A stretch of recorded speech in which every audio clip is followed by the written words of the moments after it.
નમસ્કાર વિદ્યાર્થી મિત્રો, ધોરણ 9 વિજ્ઞાન પ્રકરણ નંબર 9 બળ તથા ગતિના નિયમો. વિદ્યાર્થી મિત્રો, આજે આપણે ન્યૂટનના ગતિનો બીજો નિયમ ભણવા જઈ રહ્યા છે. આપણે અગાઉ પ્રથમ નિયમ જોઈ ગયા, ગતિનો પ્રથમ નિયમ જોઈ ગયા કે જ્યાં સુધી પદાર્થ પર બાહ્ય બળ ન લાગે ત્યાં સુધી સ્થિર પદાર્થ સ્થિર રહે છે અને ગતિમાન પદાર્થ પોતાની ગતિ જાળવી રાખે છે. પરંતુ જ્યારે કોઈ અસંતુલિત બાહ્ય બળ વસ્તુ પર લાગે તો તેના વેગમાં ફેરફાર થાય છે, એટલે કે એ વસ્તુમાં પ્રવેગ ઉત્પન્ન થાય છે. આપણે ધોરણ 9માં પ્રકરણ 8 છે ગતિ, એની અંદર ભણી ગયા કે જો વેગમાં ફેરફારનો દર હોય તો એને પ્રવેગ કહેવાય. તો અહીં વસ્તુ પ્રવેગ પ્રાપ્ત કરે છે. હવે આપણે એ વાતનો ખ્યાલ મેળવવાનો છે કે કોઈ વસ્તુનો પ્રવેગ તેના પર લગાડેલ બળ પર કેવી રીતે આધાર રાખે છે તથા તે બળને કેવી રીતે માપી શકાય છે. એના માટે આપણે કેટલાક રોજિંદા જીવનમાં જે અનુભવો થાય છે એની આપણે અહીં આગળ ચર્ચા કરીએ. એક કિસ્સો બતાવું. તમે ટેબલ ટેનિસનો જે બોલ હોય એ તમે એનું વજન માપો અને જે ક્રિકેટનો બોલ હોય, મેચિસ બોલ, એનો વજન તમને ખ્યાલ હશે. હવે જ્યારે ટેબલ ટેનિસ રમત દરમિયાન જો કોઈ ખેલાડીને એ દડો વાગે તો શું એ ખેલાડી ઘાયલ થશે? જ્યારે એની કમ્પેરિઝનમાં ક્રિકેટનો દડો કોઈ ક્રિકેટર 6 મારે અને એ દડો કોઈ પ્રેક્ષકને વાગે તો શું એ પ્રેક્ષક ઘાયલ થશે? તો તમારો જવાબ તરત જ આવશે કે ટેબલ ટેનિસ દરમિયાન જે ખેલાડીને દડો વાગે છે એનાથી એ ખેલાડી ઘાયલ થશે નહીં, કારણ કે એ દડાનું દ્રવ્યમાન એટલે કે દળ ઓછું હોય છે અને સ્પીડ પણ ઓછી હોય છે, બરાબર છે? એટલે કે વેગ ઓછો હોય છે. જ્યારે ક્રિકેટના દડાનો દળ વધારે હોય છે અને સાથે સાથે એના પ્રવેગ પણ હોય છે, વેગ પણ હોય છે. તો આ કારણસર જે પ્રેક્ષકને ક્રિકેટનો દડો વાગે છે એમાં એ ઘાયલ થઈ શકે છે. બીજું ઉદાહરણ જોઈએ. કોઈ રોડની સાઈડ ઉપર એક ટ્રક ઊભો જ છે, કોઈ ગતિમાં નથી, સ્થિર છે. તો શું એ બાજુમાં ચાલતો કોઈ રાહદારી કોઈ વ્યક્તિને નુકસાન પહોંચાડી શકશે? તમે કહેશો ના. પણ આ જ ટ્રક જ્યારે થોડી સ્પીડથી ચાલતો હશે અને કોઈ વ્યક્તિ એની અડફેટમાં આવશે તો તમે તરત જ કહેશો કે એને ઈજા થશે.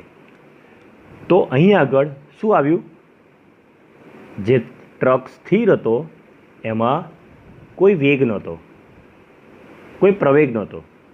જ્યારે ટ્રક ચાલતો હતો ત્યારે એનામાં વેગ હતો અને વેગના લીધે એ વ્યક્તિને ઈજા થઈ. આ ઉપરાંત બંદૂકમાંથી જ્યારે ગોળી છૂટે છે, તમે ગોળીનું વજન ઓછું હોય છે, ખબર હશે, પણ જો એ ગોળીને ખૂબ તીવ્ર વેગથી છોડવામાં આવે તો એ વ્યક્તિનું મૃત્યુનું કારણ બની શકે છે. અને એ જ ગોળી તમે હાથ વડે એ વ્યક્તિને મારો તો શું એ વ્યક્તિ મૃત્યુ પામશે? નહીં પામે. તો આના ઉપરથી એ ખ્યાલ આવે છે કે વસ્તુ દ્વારા ઉત્પન્ન થતો આઘાત વસ્તુના દ્રવ્યમાન એટલે કે એનું જે દળ છે તે અને તેના વેગ ઉપર આધાર રાખે છે. આ જ રીતે જો કોઈ વસ્તુને પ્રવેગિત કરવામાં આવે તો વધારે વેગ પ્રાપ્ત કરાવવા માટે વધારે બળની જરૂર પડે છે. બીજા શબ્દોમાં કહીએ કે વસ્તુના દ્રવ્યમાન તેમજ વેગ સાથે સંબંધિત એક મહત્ત્વપૂર્ણ રાશિ કે જેને આપણે વેગમાન કહીએ છીએ, એ વેગમાનના આધારે આપણે એને સાબિત કરવાનું છે કે કોઈપણ વસ્તુનું વેગમાન શું કહેવાય છે. તો કોઈપણ વસ્તુનું વેગમાન એ તેના દ્રવ્યમાન m અને વેગ v ના ગુણાકારથી વ્યાખ્યાયિત થાય છે. એટલે કે P = mv.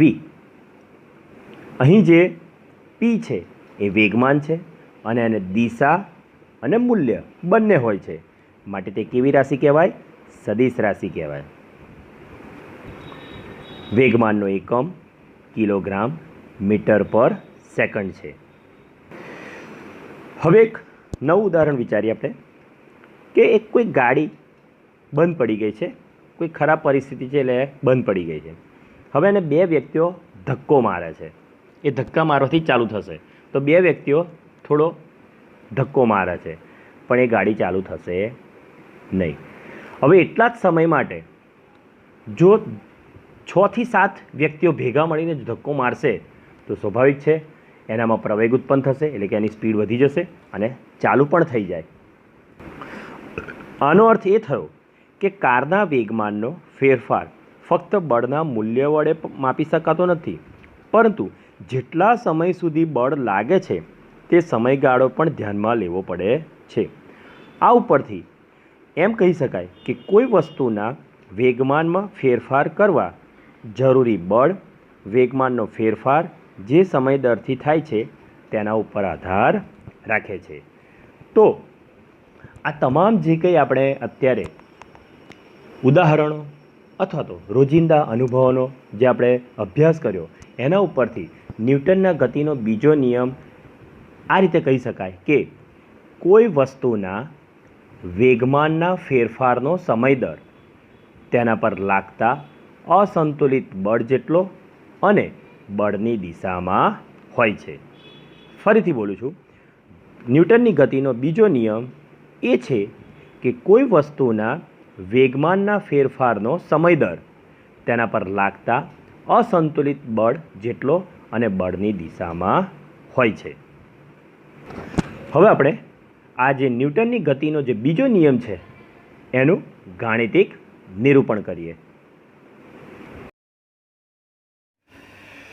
વિદ્યાર્થી મિત્રો, અહીં આપણે ન્યૂટનની ગતિના જે બીજો નિયમ છે એનું ગાણિતિક સ્વરૂપ આપણે મેળવીએ. તો સૌ પ્રથમ હું આગળ એક આકૃતિ દોરું છું.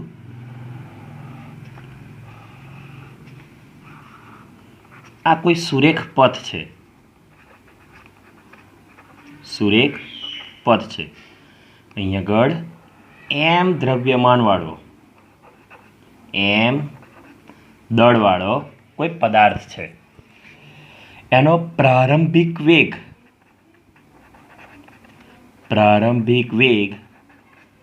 u છે અને એ t જેટલા સમય પછી એનો અંતિમ વેગ કેટલો આવે છે? v થાય છે.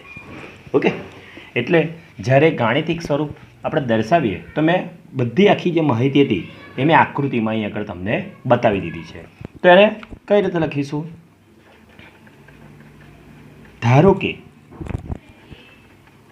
કોઈ m દળ ધરાવતી વસ્તુ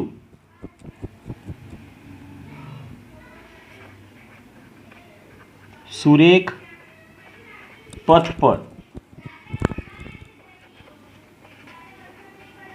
u જેટલા પ્રારંભિક વેગથી ગતિ કરે છે, t સમયમાં અચળ પ્રવેગી ગતિ કરી અચળ બળ Fની અસર હેઠળ અંતિમ વેગ v જેટલો વેગ પ્રાપ્ત કરે છે. તો માટે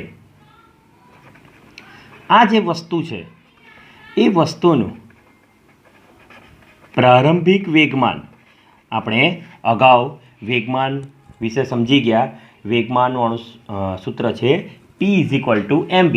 તો પ્રારંભિક વેગ માટે શું આવશે? આપણે હું દાખલા તરીકે P1 લઈ લઉં. તો માટે P1 = mu. આપણે ખબર છે શું છે? P = mv. આ સૂત્ર છે, બરાબર.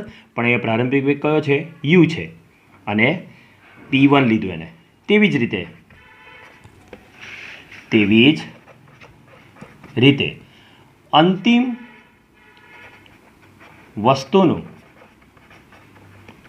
અંતિમ વેગમાન હું એને P2 તરીકે દર્શાવું તો શું થશે? P2 = mv. ઓકે, કારણ કે અંતિમ વેગ આપણો શું લીધો છે? અંતિમ વેગ v છે, એટલે કે અંતિમ વેગમાન કેટલું થશે? Pt = mv. હવે બે વેગમાન આવ્યા તો અહીંયા આગળ લખું છું વેગમાનમાં થતો ફેરફાર. તો માટે વેગમાનમાં થતો ફેરફાર શું આવશે? અંતિમ વેગ વધારે હશે અને પ્રારંભિક વેગમાન ઓછું હશે, એટલે કે P2 - P1. અહીંયા કિંમત મૂકી દઉં તો શું આવશે? mv - mu. અહીંથી m કોમન કાઢું તો v - u. તો આ શું થયો? ફક્ત વેગમાનમાં થતો ફેરફાર. પણ હવે આપણે સમય સાથે થતો ફેરફાર જોવાનો છે. તો માટે વેગમાનમાં સમય સાથે થતો ફેરફાર, એટલે આપણે આને શાના વડે ભાગીશું? વેગમાનમાં સમય સાથે થતો ફેરફાર એટલે આને t વડે ભાગીએ તો mv - u/t. બરાબર છે. તો હવે થશે શું? આ જે બધું છે એ આને આપણે ચલનની નિશાની આવશે. બરાબર છે. જોઈએ, વેગમાનમાં થતો ફેરફાર ચલે છે P2 - P1. એની વેલ્યુ મૂકી mv - mu. m કોમન કાઢ્યો, પણ જો સમય સાથે ફેરફાર કરવો હોય તો m કૌંસમાં v - u છેદમાં મેં t વડે ભાગવા પડે. હવે આ જે છે એ શામાં રૂપાંતર પામશે? એ લાગુ પાડેલ બળ થશે. માટે F ચલે છે mv - u/t. પરંતુ આપણે જાણીએ છીએ પ્રકરણ 8 ગતિના પાઠમાં ભણી ગયા કે v - u/t બરાબર a. શું કહેવાશે? પ્રવેગ. બરાબર છે. આપણે આ ભણી ગયા છે કે v - u/t બરાબર a પ્રવેગ કહેવાશે. 8મા પ્રકરણમાં આપણે ભણી ગયા છે. તો ધેરફોર F ચલે છે ma. આની જગ્યાએ મેં શું મૂકી દીધું? Small a. ઓકે, તો અહીંથી ચલણની નિશાની કાઢું તો માટે F = k ma. જ્યાં k શું છે?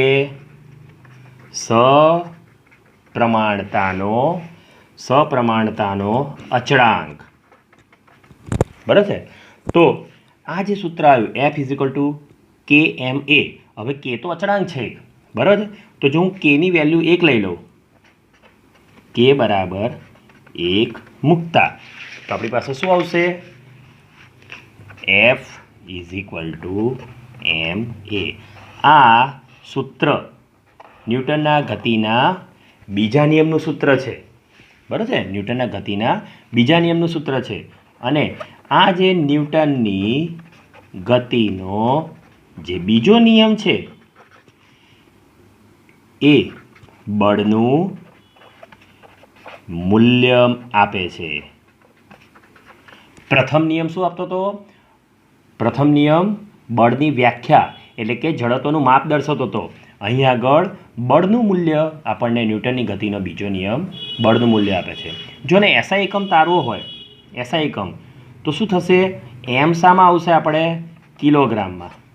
પ્રવેગનું શું છે? એનું મીટર પર સેકન્ડ સ્ક્વેર. તો એફની શું આવશે? કિલોગ્રામ મીટર છેદમાં એસ સ્ક્વેર. અથવા તો એને આ રીતે પણ લખી શકાય, કિલોગ્રામ ગુણ્યા મીટર ઇન્ટુ એસ -2. એને ઉપર લઈ જાઓ તો -2 થશે. જેને આપણે જેને આપણે આ સમગ્રને શું કહેવામાં આવે છે? ન્યૂટન પણ કહેવામાં આવે છે. અને એની સંજ્ઞા કેપિટલ એન છે. એટલે આ એનું એસઆઈ એકમનું થયો. બરાબર છે. તો ન્યૂટનના ગતિના બીજો નિયમ આપણને F = ma આ રીતે તારવી શકાય છે, જે બળનું મૂલ્ય દર્શાવે છે.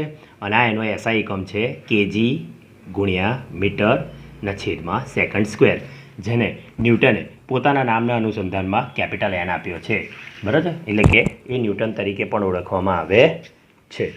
તો આ રીતે ન્યૂટનના ગતિના બીજા નિયમનું આપણે એનું ગાણિતિક સ્વરૂપ મેળવી શકાય. હવે આને જો શબ્દોમાં રજૂ કરવા હોય તો આપણે શું કરી શકીએ? શબ્દમાં કે પદાર્થ પર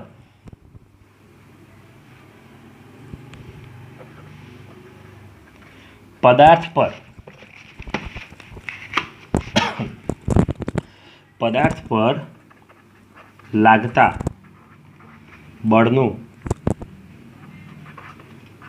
બળનું માપ તેના દ્રવ્યમાન અને પ્રવેગનો ગુણાકાર છે. એટલે કે F = m × a. બરાબર. પદાર્થ પર લાગતું બળ તેના દ્રવ્યમાન અને તેના પ્રવેગનો ગુણાકાર છે. આ ન્યૂટનની ગતિનો બીજો નિયમ છે. વિદ્યાર્થી મિત્રો, હવે ઉદાહરણ 9.1 જોઈએ. એક 5 કિલોગ્રામ દ્રવ્ય ધરાવતી વસ્તુ પર 2 સેકન્ડ માટે અચળ બળ લાગે છે. જો વસ્તુનો વેગ 3 મીટર પર સેકન્ડથી વધારીને 7 મીટર પર સેકન્ડ કરે છે, તો લગાડેલ બળનું મૂલ્ય શોધો. હવે જો આ બળ 5 સેકન્ડ સુધી લગાડવામાં આવે તો વસ્તુનો અંતિમ વેગ કેટલો હશે? તો વિદ્યાર્થી મિત્રો, ચોપડીમાં દાખલો ગણેલો છે, પણ હું અહીં તમને સમજાવું છું કે કેવી રીતે ગણી શકાય છે.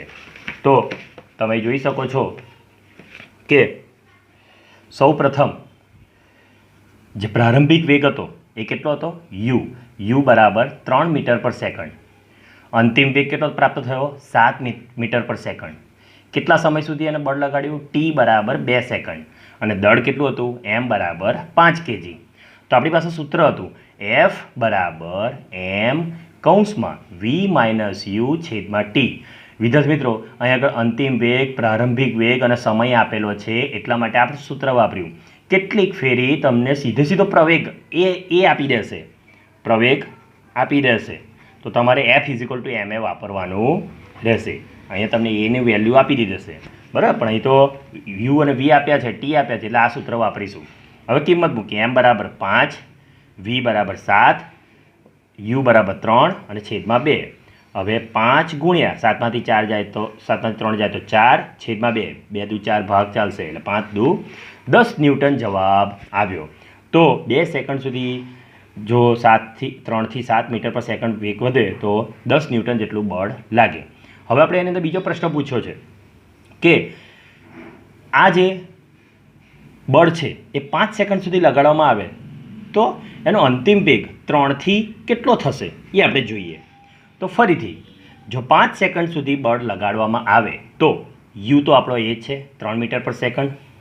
v શોધવાનો છે નવો. f કેટલો આવશે? 10 ન્યૂટન. t કેટલો છે સમય? 5 સેકન્ડ. અને દ્રવ્યમાન આપણે 5 કિલોગ્રામ છે. તો ફરી પાછું એ સૂત્ર આપણે જોઈએ. F બરાબર m v - u/t.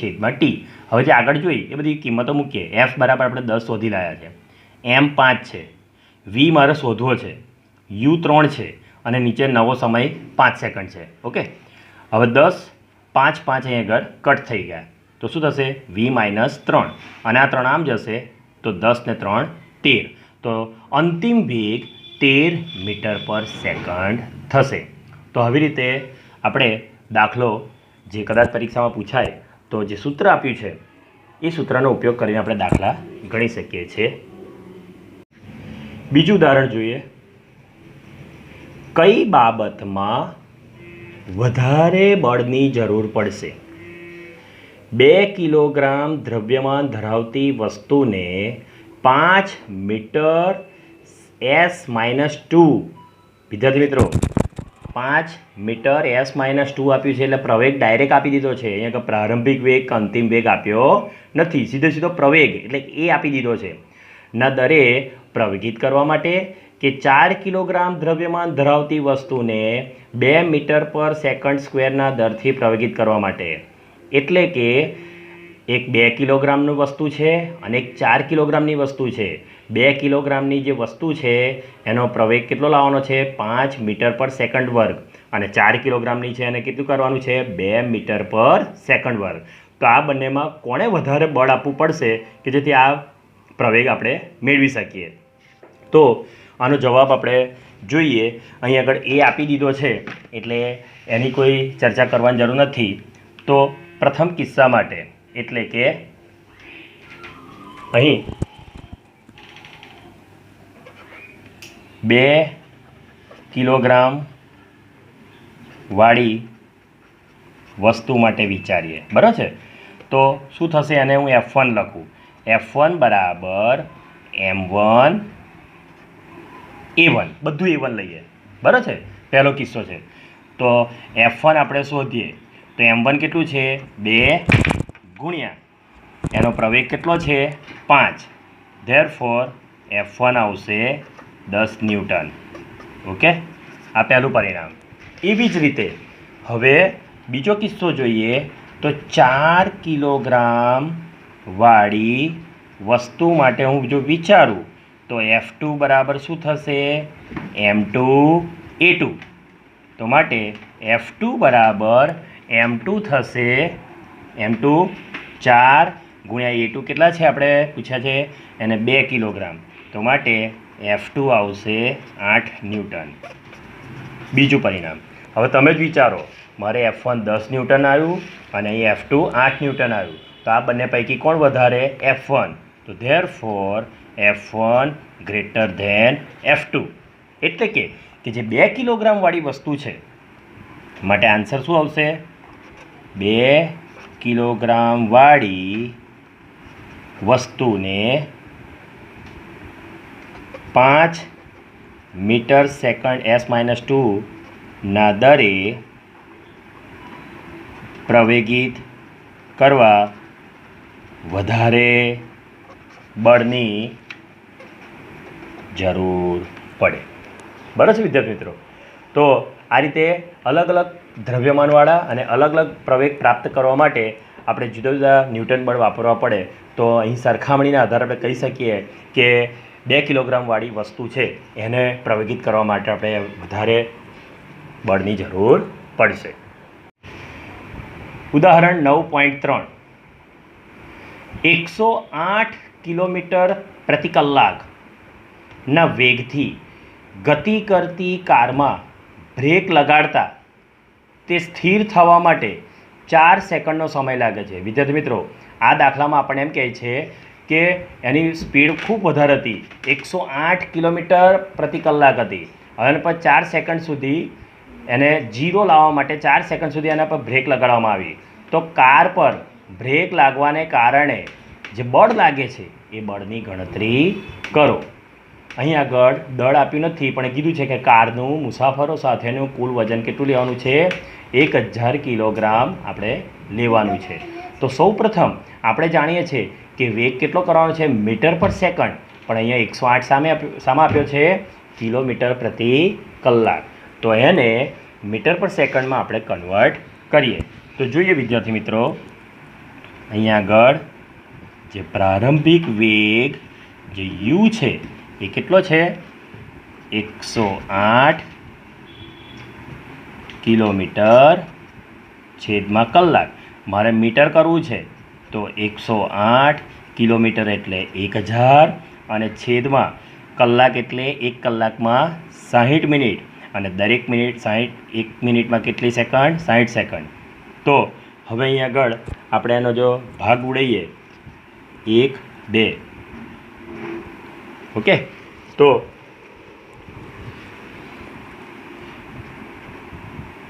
ગુણ્યા 10 છેદમાં 6 ગુણ્યા 6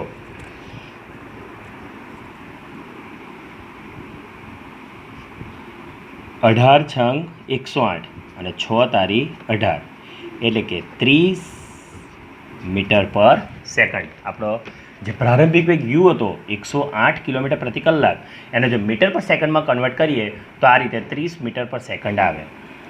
અંતિમ વેગ આપણને કેટલું કીધું છે? કીધું નથી, પણ એવું કહી દીધું કે ગાડી સ્થિર થઈ ગઈ છે. તો વી બરાબર 0 મીટર પર સેકન્ડ. ઓકે, ટી કેટલો આપ્યો છે? 4 સેકન્ડ સુધી. અને એમ કેટલો આપ્યો છે આપણને?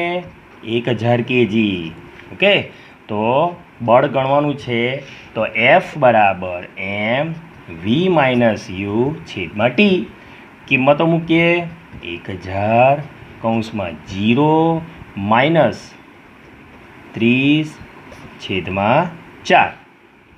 ઓકે, તો અહીં આગળ 250 ગુણ્યા 4 વખત કરીએ તો 1000 થશે. તો આપણી પાસે શું આવશે?